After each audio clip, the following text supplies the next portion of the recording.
Hi, everyone. Thank you, everyone, for joining us tonight. I'll go through my part of the presentation first, and then Jet will go through her section. And then at the end, we'll have time for questions as well. Tonight's presentation is about IBS, so irritable brain and the irritable gut. So Jet and I will be going through a few things tonight.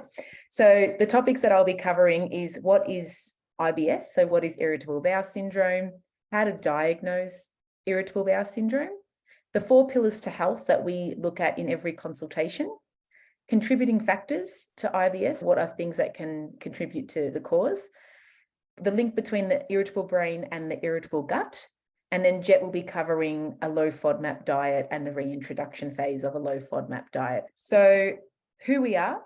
My name's Carla. I'm an accredited practicing dietitian. I've been a senior dietitian for quite some time.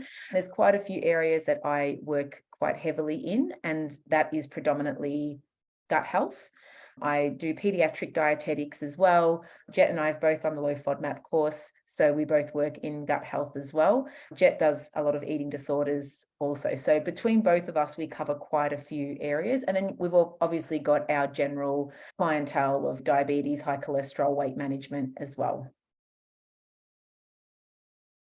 So what is IBS? So today, what I'll be discussing is a bit about IBS. IBS is a common term that's been used over the past decade to refer to a condition called irritable bowel syndrome.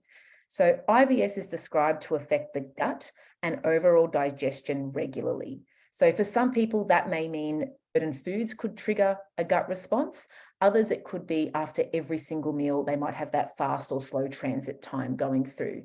It can be ongoing and debilitating. Some patients have changes in bowel motion, so they can vary from constipation to diarrhea or abdominal discomfort, so bloating, gas, abdominal distension as well. So for many people, it impacts the quality of life that they have.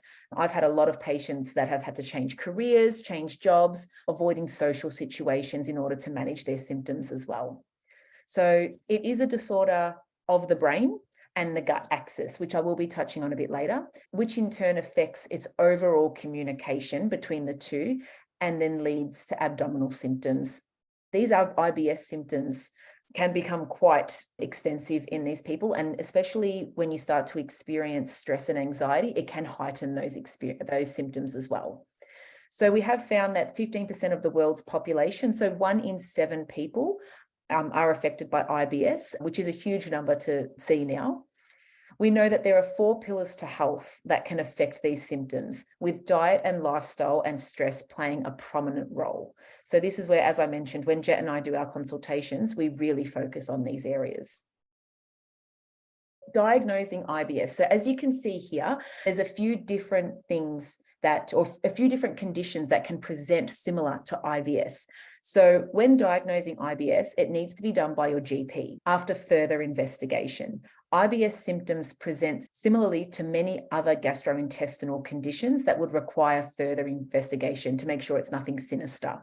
So these conditions can include celiac disease, inflammatory bowel disease, which is Crohn's disease and ulcerative colitis. You've also got diverticular disease as well. There's ulcers, there's gastritis, there's SIBO, lactose intolerance. There's a few different things that can present similarly. So basically, a scope and blood tests are usually done or are recommended to be done by your GP. And then from there, they would refer you on to a gastroenterologist as well. So the goal is to rule out any other conditions that is the key to identifying IBS. And then that's when the appropriate treatment can be put in place for everyone. So as I mentioned before, there are 4 pillars to health that Jet and I really look at when we are consulting a patient. Not only do we look at diet, we look at exercise, mental health, and sleep.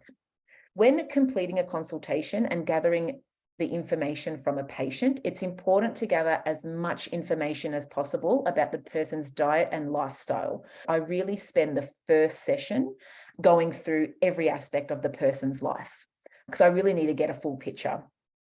So when we look at diet, we look at meal timings and choices as well as what they are consuming. So what is the first thing you would eat or drink when you wake up in the morning? What's the last thing you would eat or drink when you go to bed at night?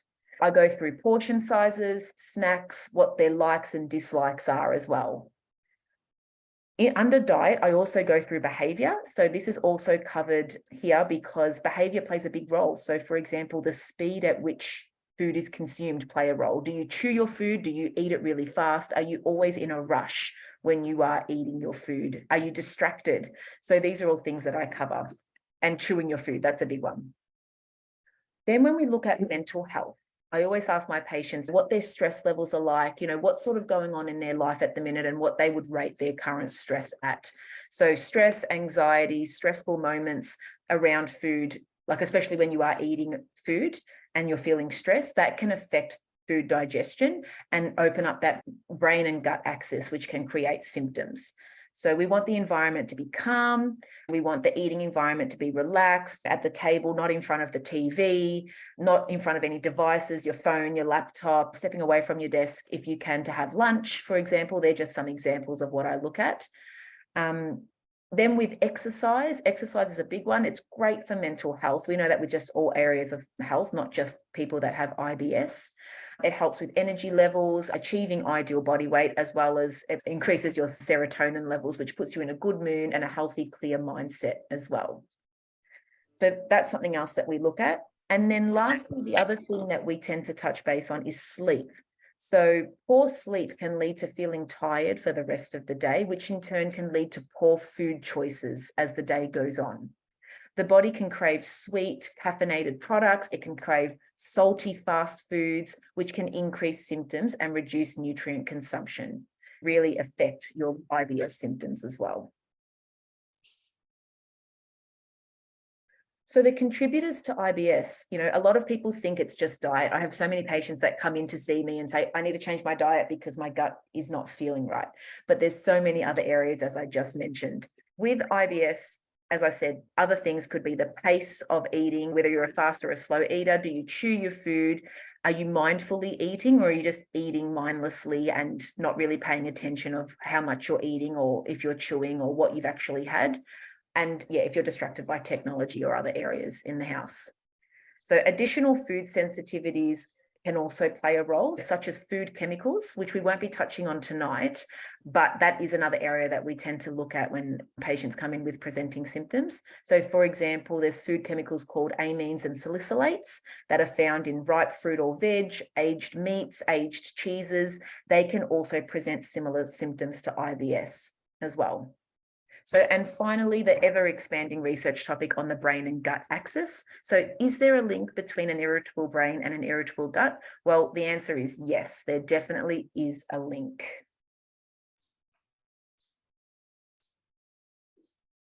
So in regards to the brain and gut axis, it has been strongly researched. There has been emerging research to show the link between the brain and gut axis. So the brain in turn tells the gut how sensitive it needs to feel and how fast or slow it needs to move. So when the gut has gas, for example, like if you've consumed a food and you start to get gas in the gut, it stretches the large intestine and activates the gut nerves. These nerves become hypersensitive in those that have IBS. So then basically they start to over communicate these signalings of, okay, oh my gosh, the gut is feeling, I'm feeling a little bit stretched, I'm feeling a little bit sore. So then these signals start to over communicate and they over communicate that information back to the brain. Then these messages can become scrambled along the way, and then the whole body really starts to, in short, really freak out about what's going on. So all these messages are going up and down, saying, oh my gosh, my gut is feeling sore. Oh my gosh, I'm feeling really bloated. I'm feeling really gassy. I'm feeling, really distended. And the brain's saying, yep, okay, I'm noticing that. We need to really fix this situation. And then that's when, the bowel motions can happen, when you might have a really fast bowel motion or a really fast transit time with bowels, especially if the stress and anxiety levels really start to heat up. The nerves continue to over-communicate, and then these signals can create a fight or flight response. With treatment, the main thing, like Jet will be elaborating on this today, but the main thing with treatment isn't just diet and eating, as we mentioned before. It is psychology, so the psychological aspect of it. So this is where a lot of patients can go and get gut hypnotherapy because of that brain and gut connection. This is a guided meditation. So it just depends on whether we see that there's a link between that in people. Medications also can help depending on the person. So there's different fiber supplements you can take, there's probiotics, there's prescribed laxatives as well. And then lifestyle. Lifestyle's a big one. So taking a step back from a fast-paced, stressful life, being organized, planning out your meals, eating, having good behaviors, and then referring back to the 4 pillars of health. They're all areas that we look at in treating IBS. So I'll pass you on to Jet now, who will actually look at the diet side of things with IBS.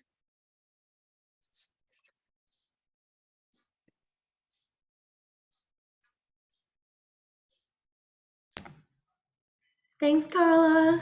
All right, so I'm going to quickly go through what FODMAPs are before we go into the dietary approach. So FODMAPs are carbs that are not completely digested or absorbed in our intestines. There are 6 types of FODMAPs, and they can be found in different foods. When FODMAPs reach the small intestine, they move slowly, attracting water. When they pass into the large intestine, they are fermented by the gut bacteria, producing gas as a result. Now, the extra gas and water stretches your gut like a balloon. And because people with IBS, they generally have a more sensitive gut, that stretching of the gut can really cause symptoms like bloating, tummy pain, and extra time spent in the toilet. And that leads us to the low FODMAP diet. Now, this is a short-term 3-phase diet that acts as a temporary relief for people with IBS. And as Carla has mentioned previously, it is important to note that the diet is not the first line of approach.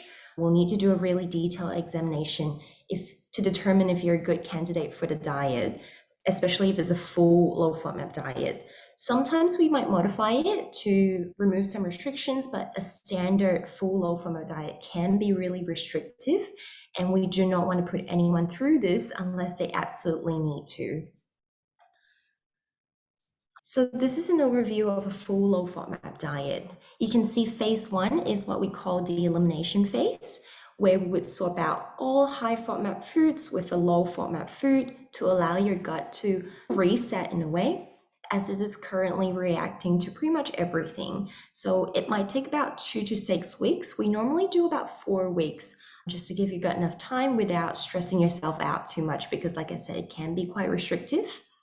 Phase 2 is what we call the reintroduction phase, where we will bring back all the foods that we have been avoiding and challenging each FODMAP systematically. Note that this is not challenging every food that we've avoided, but to challenge the exact FODMAP that we have been avoiding. So like I said, there are 6 of them. And then stage 3, we aim to resume a certain level of normal eating that will still help to control your symptoms. So it will be a personalization process. It will be different for everyone. So it is really important to work with us and really go through what's happening, because everyone's intolerance might be different. Everyone's reaction to the diet might be different as well. So as we mentioned, phase 1 would be the elimination phase, where we would swap out the high FODMAP foods such as apples, such as wheat-containing products. Avocado is a big one, garlic and onion, again, another big one. We'll swap those with some low FODMAP alternatives. For example, we might swap a high FODMAP fruit like apples and cherries, for example, with oranges, pineapple, and blueberries, as they might be a bit more gentle on our gut and less likely to react. What we normally do is that we also assist with meal planning by providing a low FODMAP recipe. We'll also assist with label reading to identify some sneaky high FODMAP ingredients in packaged foods. It is also important for us to watch out for other foods and drinks that can irritate our gut, such as coffee, black tea, alcohol, and carbonated drinks. Carbonated drinks are actually quite a big one. A lot of people do experience a lot of gassiness, bloating, things like that with the carbonated drinks. It is also important that we don't stay in this phase for too long. We normally don't do it for more than 6 weeks because it can affect your long-term gut health. These high FODMAP foods are actually really high in pre and probiotics. They're really high in fiber, so like I said, really good for long-term gut health. And because it has a really restrictive nature, so we don't want to put anyone through that stress. Once we have experienced adequate symptom improvement in phase 1, we'll start to challenge a single food item that is high in one of the 6 types of FODMAPs. Just using mango as an example here. So mango is a fruit that's high in excess fructose. I'm just assuming that everyone has one mango in the setting. So day 1, you can see that we'll be challenging a quarter of a mango. So that would normally be a quarter of our usual serve. Day 2, we'll challenge half of a mango. And then day 3, if we're still feeling okay, we'll do 1 mango or whatever your usual serve is. Day 4, day 5, day 6, we will return to a low FODMAP diet, which is what we call the washout period. So the washout period is there because some people don't get an immediate reaction to the challenge foods. Say if you actually have an intolerance to excess fructose, some people might not react on day 1, day 2, or day 3. They might react on day 4, day 5, or day 6. So it is important for us to allow for that window for your gut to respond to it, to determine if there is an actual intolerance to the food or the FODMAP. We'll repeat this whole process until all 6 FODMAP groups have been challenged, and then that's when we'll move on to phase 3, the personalization phase. All right, so after the reintroduction phase, you should be able to determine and understand what you can tolerate and how much. In phase 3, we'll be assessing the quality